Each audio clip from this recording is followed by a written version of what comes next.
So today I will present about the abstracts of our research. So basically our research is about water use and water recycle. Water reuse or water recycle reclaims water from many types of source, then treats and reuse it for beneficial purpose such as agriculture and irrigation.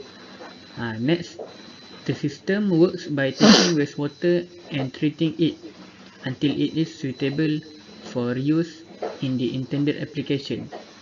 Water recycling systems, depending on the type of water to be recycled and the requirement of intended application. This water treatment process will undergo several important processes that will turn it into clean water. Besides using the water treatment, there are other types of water use and recycle that people usually use in their daily life. Next, the problems that we found in our research is high water demand, high rates of water wastage, and the uses of chemical substance and pesticides in agriculture. So next, we have come up our objective of the research, that is to figure on what is the best and effective method of water use that can be applied to the system in our country. Next, our objective is to suggest the best possible solution for water management in Malaysia. And lastly, our objective is to examine the weakness on every method that normally has been using in our country, Malaysia.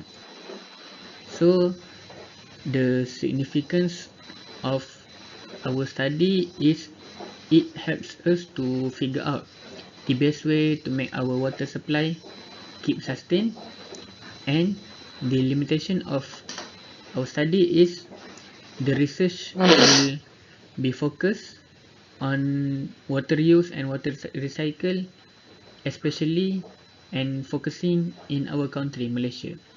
So that's all from me. Thank you.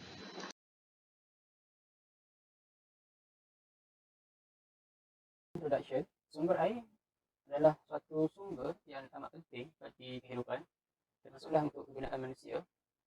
Kita menggunakan air ini dalam semua aspek dan tujuan hidup kita, termasuklah untuk digunakan sebagai bahan minuman, digunakan dalam makanan, untuk mandi dan sebagainya.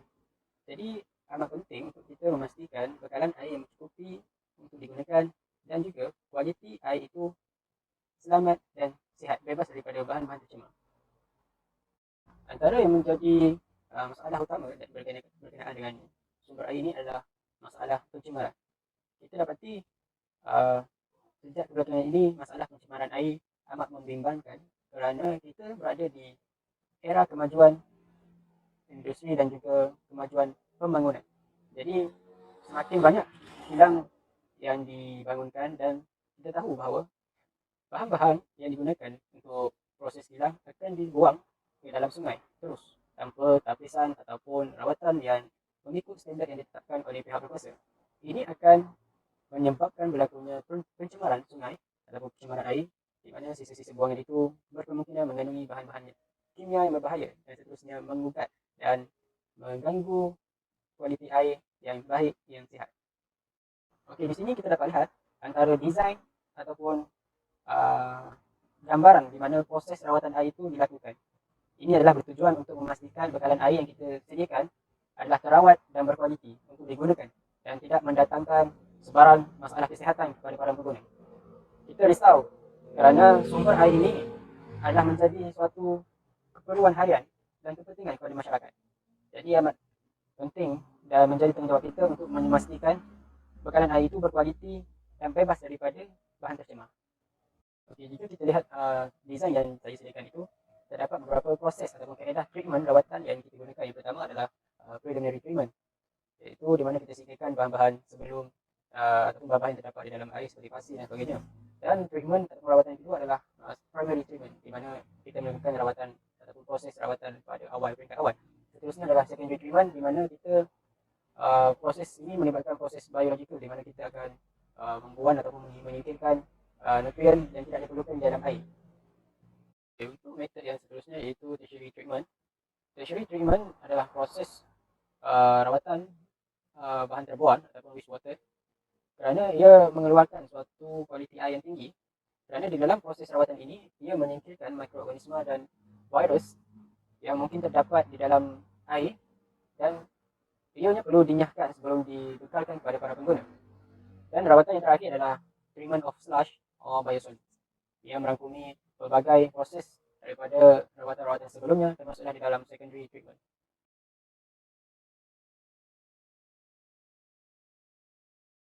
Planning stage, we got 8 stage, which is the first one, introduce problem, critical reading, group discussion, and proposed solution, which is this 4 stage we had done in pillar table, and then follow up with group product, which is the report, and presentation solution, this right now I'm presenting, and then follow up with class reflection and evaluate learning. Okay, for purpose of design, for first method, which is water reuse, recycle, and reclamation, the growth of population and economy in many communities around the world was causing the demand for fresh water to rise up. Considering urban waterways as critical resource for suitable purpose, including agriculture and other irrigation, commercials, and domestic use, is one comprehensive solution which is gaining acceptance. And then for effort to control water pollution, have progressed to the point that treated effluent from municipal wastewater treatment plants, and it's suitable and cost-effective for increasing conventional supplies of water. And then for particularly when compared to alternatives such as importing water through expensive transport system or building dams and reservoirs. Next, for design and schematic drawing of the method. For the first method, water reuse, recycle, and reclamation, there are 3 advanced treatment steps and that are used to further purify the water here. First treatment is microfiltration, then reverse osmosis, and then advanced oxidation with ultraviolet light and hydrogen peroxide. And then for the effectiveness of water reuse, recycle, and reclamation, which is why we choose this method among other methods, because of their advantage, which is the first one is to reduce environmental impact, and the second one is reduce demand and stress on freshwater supply, and next, avoiding expensive non-compliance fees, and the last one is to improving sustainability. That's all from me. Thank you.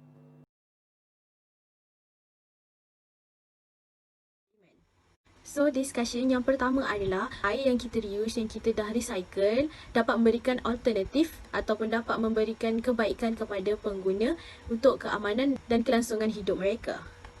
Yang kedua, kalau kita buat water treatment plant tu, kita dapat mengimprovekan proses air sebelum dibagikan kepada pengguna. Yang ketiga, untuk nak pastikan yang air yang dah di-recycle dan di-reuse tu selamat untuk manusia gunakan dengan harga yang berpatutan. Yang keempat, local authorities iaitu pihak berkuasa perlu mengambil inisiatif untuk efektifkan lagi sistem mereka supaya sistem water reuse, recycle and reclamation ni boleh digunakan secara menyeluruh untuk mengelakkan sebarang pollution. Seterusnya adalah contoh eksperimen yang telah kami pilih adalah BOD dan COD. Okay, BOD adalah biodegradable oxygen demand, adalah untuk mengukur kemampuan mikroorganisma yang berlaku secara semula jadi untuk mencerna bahan organik. Okay, biasanya kita akan ambil sampel dari satu tempat, sama ada daripada kolam ataupun daripada sungai. Lepas tu kita akan masukkan dekat dalam incubator selama 5 hari pada suhu 20 darjah Celsius untuk kita tahu tindakan mikroorganisma terhadap bahan organik tersebut. Sampel ini konvensional dan selalu dipakai sebelum menyalurkan air kepada pengguna.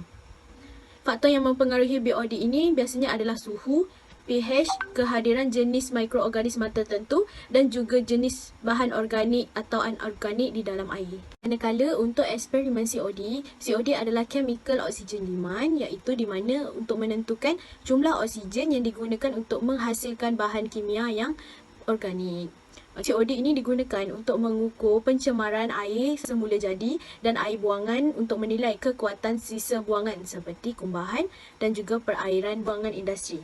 Okey, untuk kepentingan COD pula, ia adalah untuk menganggarkan jumlah bahan organik yang tak boleh dicernakan. ataupun bahan terbiodegradasi dalam sisa air.